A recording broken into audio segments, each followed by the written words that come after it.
Прежде всего, мы сами для себя хотим быть информированы.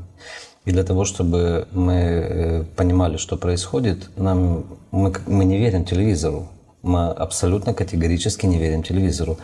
Поэтому мы, когда что-то происходит рядом с нами, либо вокруг нас, либо мы садимся в машину, мы берем камеру, мы туда едем.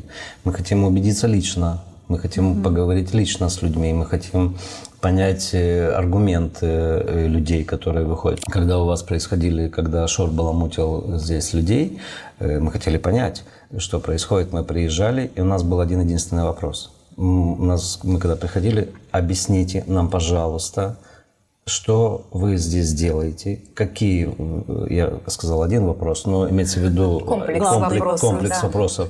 Что вы предлагаете, какие цели вы ставите перед собой. Вы имеете в виду протестующих? Протестующих, да. Мы для этого приезжаем.